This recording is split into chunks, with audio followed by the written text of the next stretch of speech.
जय हिंद दोस्तों। चलिए आज हम देखते हैं ग्रुप डी के कुछ प्रीवियस ईयर क्वेश्चन जो बहुत इम्पॉर्टेंट हैं। उन्हीं सवालों को मैंने इसमें लिया है। एक सवाल दिया है, देखिए, एक समचतुर्भुज की एक भुजा 37 सेंटीमीटर है और इसके क्षेत्रफल 840 सेंटीमीटर स्क्वायर है, तो इनके विकर्णों की लंबाई का योग ज्ञात करना है। ठीक है, तो देखिए, पहली बात तो आपको समचतुर्भुज का क्षेत्रफल, इसकी प्रॉपर्टी के बारे में आपको पता होना चाहिए।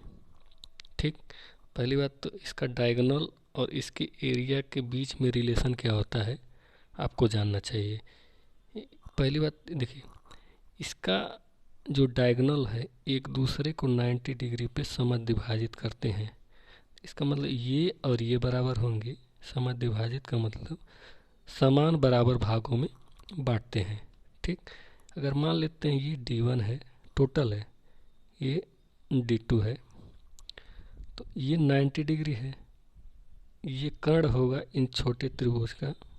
ठीक, एक भुजा 37 सेंटीमीटर दिया है। ठीक, तो देखिए D1 गुणे D2/2 बराबर एरिया होता है समचतुर्भुज का। तो एरिया 840 दिया है हमको, D1 गुणे D2 का मान बटे 2 का मान। ठीक है, 840 इसका मान दिया है, इतना विकर्णों का गुणनफल बटे 2 इतना होता है इसका क्षेत्रफल।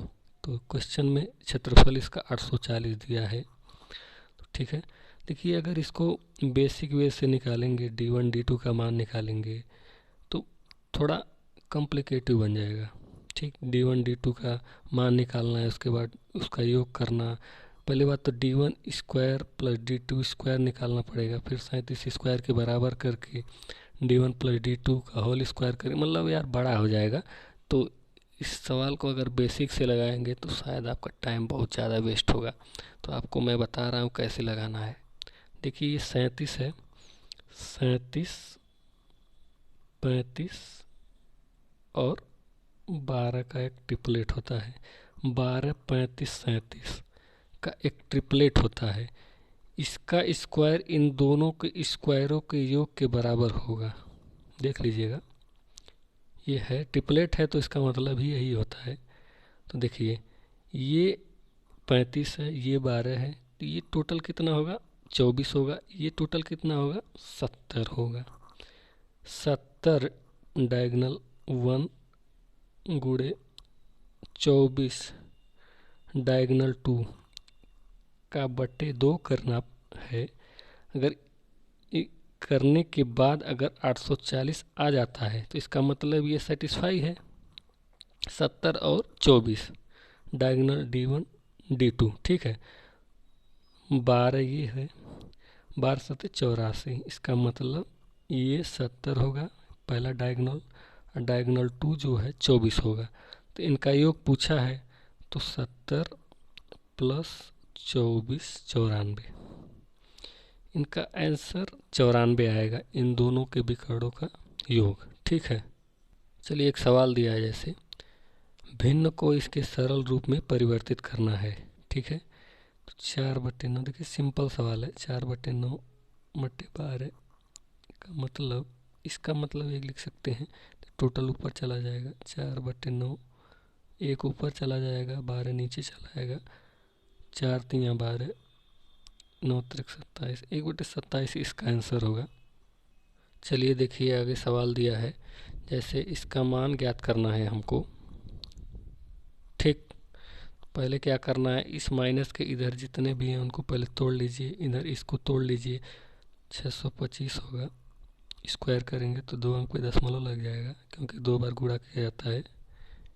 8.7 माइनस, देखिए यहाँ पे ये और ये घटेगा, यहाँ पे आ जाएगा, 1 अंक पे यहाँ चला जाएगा, 1 अंक आगे। 14/112, 1 अंक पे दशमलव लगेगा। 5/40, 2 अंक पे दशमलव लग जाएगा यहाँ पे। ठीक, 8 6 14 दशमलव 5 7 9। ठीक, क्योंकि इसको 0 लिख सकते हैं, इसको 0.40 घटाना है, 5। 14.55 आंसर इसका होगा। चलिए आगे सवाल दिया है 19 भुज में विकर्णों की संख्या ज्ञात करना है। 19 भुज वाले बहुभुज में कितने विकर्ण बनेंगे? तो देखिए एक सवाल होता है n गुणे n-3/2 एक फार्मूला है जिससे विकर्ण निकाला जाता है जहाँ n भुजों की संख्या है। तो देखिए यहाँ पे डायरेक्ट लगाइए 19 गुणे 19-3/2 बराबर 19 गुणे 16-3-19/2 19/152 152 विकर्ण बनेंगे 19 भुज वाले बहुभुज में। ठीक है, चलिए आगे सवाल देखते हैं। जैसे एक दिया है सवाल cos square 5 degree plus cos square 10 degree plus dot dot dot dot plus cos square 90 degree. ठीक, तो cos 90 का मान 0 होता है, आपको पता है। तो इसका मतलब cos 85, cos स्क्वायर 85, देखिए 85 तक हमको जाना है क्योंकि 5 जीरो जोड़ने पर कोई फ़ायदा नहीं होगा। ठीक है, तो आपको क्या करना है, देखिए cos स्क्वायर 5 मतलब 5 के डिफरेंस पे आगे बढ़े हैं। 5 के देखिए 5 के बाद फिर 10 आया है, 15 आया होगा, मतलब जाते जाते ये 85 पे गया होगा, उसके बाद 90 पे गया होगा। 90 का मान 0 मतलब 85 तक हमको जाना है। तो cos स्क्वायर 85 को हम लिख क्या सकते हैं, cos स्क्वायर 90-5 लिख सकते हैं। ठीक, तो साइन स्क्वायर 5 डिग्री बनेगा। 85 और 5 जोड़ने पे एक पेयर बन रहा, मतलब एक बन रहा है। तो इसी प्रकार दो पेयर होने के बाद एक हो रहा है। तो आपको क्या करना है, देखिए 70-85 17 बार ये जोड़ा गया होगा तो 85 तक चला गया होगा। तो दो पेयर बन रहा है, तो इसकी मतलब ये है कि यहाँ पे आपको 2 का भाग देना पड़ेगा। तो 8.5 अर्थात 8 सही 1/2 आंसर होगा इसका। ठीक, जैसे एक सवाल दिया है x पे 2/3 प्लस x पे 1/3 इज इक्वल टू 2 को संतुष्ट करने वाले x के मानों का योग कितना होगा। x के मानों का योग मतलब x के एक ही मान नहीं है, इसका मतलब एक से अधिक मान होंगे, उन्हीं का योग ज्ञात करना है, अर्थात दो मानों का योग निकालना है। तो x का अगर x इज इक्वल टू 1 रखा जाए तो सेटिस्फाई कर जा रहा है। ठीक, x का एक मान हो गया हमारे पास। x का मान 8 रखिए, क्योंकि 8 रखने से 2 का क्यूब 3 कट जाएगा। 8 रखिए तो 2 का क्यूब करेंगे तो 2 पर 2 हो जाएगा, 3 कट जाएगा, प्लस 2 का क्यूब करेंगे तो 2 ही बचेगा। 4 + 2 6 हो जा रहा है। इसका मतलब यहाँ पे अगर हमको 2 मिल जाता तो ये भी 2 बन जाता। तो इसका मतलब हमको x बराबर -8 लेना पड़ेगा। ठीक, -8 लेने पे -2 का क्यूब किया जाएगा। ठीक है, क्यू गुणे 2/3, 3 कट जाएगा, -4 मतलब +4 हो जाएगा, क्योंकि समघात पे स्क्वायर करने पे पॉजिटिव आंसर आता है। देखिए यहाँ पे विषम घात है, गुणा करेंगे तो 2 हो जाएगा, क्योंकि देखिए 2 8 -2 रखेंगे, क्यों करेंगे तो 3 कट जाएगा, तो -2 आ जाएगा, +2 आ जाएगा, +2। ठीक है, अगर ये इस पे सेटिस्फाई हो रहा है, इसका मतलब -8 और 1 का योग किया जाएगा तो -7 आंसर आएगा। ठीक, चलिए आगे देखते हैं। चलिए एक सवाल दिया है 47 से विभाजित होने वाली से है 47 से विभाजित होने वाले 4 अंकों की सबसे छोटी संख्या ज्ञात करनी है। तो 4 अंकों की सबसे छोटी संख्या 1000 होगी। ठीक है, इसको 47 से विभाजित करिए, 294 660 मतलब 100, 1 47 13 बचा। इसका मतलब हम इसमें क्या जोड़ दें कि 47 मिल जाए। अगर 47 होता तो एक बार और कट जाता, तो टोटल विभाजित हो जाता। तो इसमें क्या करना है हमको, इसमें जोड़ने के लिए, इतना पाने के लिए इसमें क्या जोड़ना पड़ेगा, देखिए 4, इसको घटाइए 3, ठीक है। अगर हम इस संख्या में 34 और जोड़ देते हैं तो 47 हमको मिल जाता। तो 1000 में 34 जोड़ दीजिए, यही आंसर है इसका। 4 47 से विभाजित हो जाएगी। चलिए एक सवाल देखिए। 2 घोड़े क्रमशः 10 किलोमीटर पर घंटा और 15 किलोमीटर पर घंटा की गति से एक दूरी को तय करते हैं। यदि दूसरा घोड़ा पहले घोड़े से 12 मिनट अधिक समय लेता है तो तय की गई दूरी ज्ञात करनी है, मतलब डिस्टेंस हमको ज्ञात करनी है। देखिए 2 घोड़े हैं, एक घोड़े का स्पीड है 10 किलोमीटर पर घंटा, दूसरे का 15 किलोमीटर पर घंटा है, तो दूरी ज्ञात करनी है। तो पहले हमको ये पता होनी चाहिए वो दूरी क्या है जिसको ये सब तय कर रहे हैं। तो उसको हम लिस्ट कॉमन फैक्टर, एक ऐसी दूरी जो दोनों में आता हो, अर्थात वो 30 होगा, वही एलसीएम होगा, उसी को मैं दूरी मान रहा हूँ। अगर 10 किलोमीटर पर घंटा की स्पीड से 30 किलोमीटर की दूरी अगर तय की जाएगी तो 3 घंटे में वो तय की जाएगी।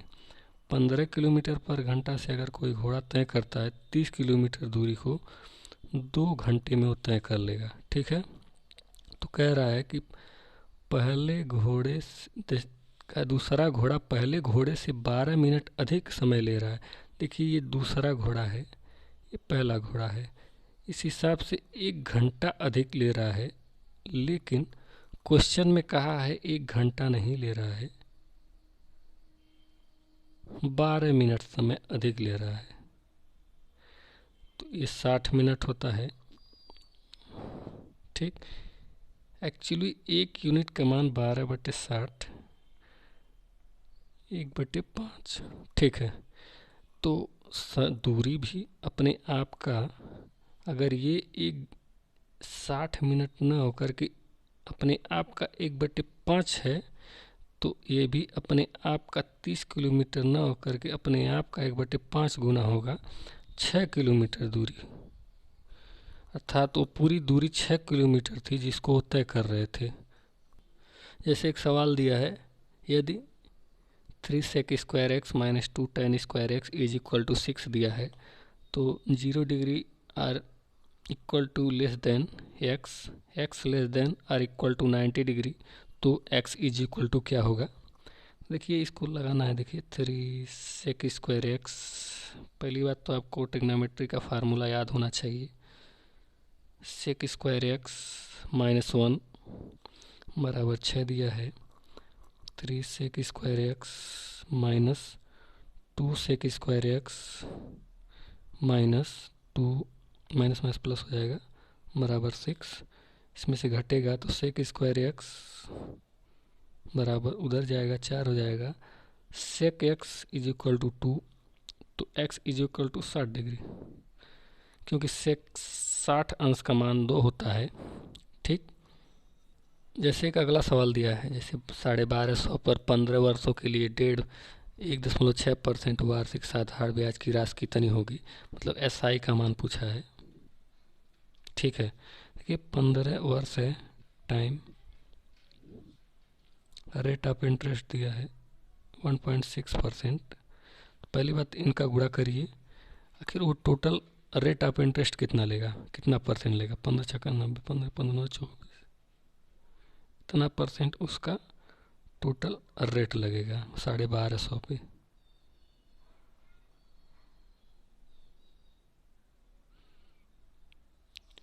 दो 12 5 25 25, इसका मतलब SI जो है 300 रुपया बनेगा, जो कि यही आंसर होगा। जय हिंद।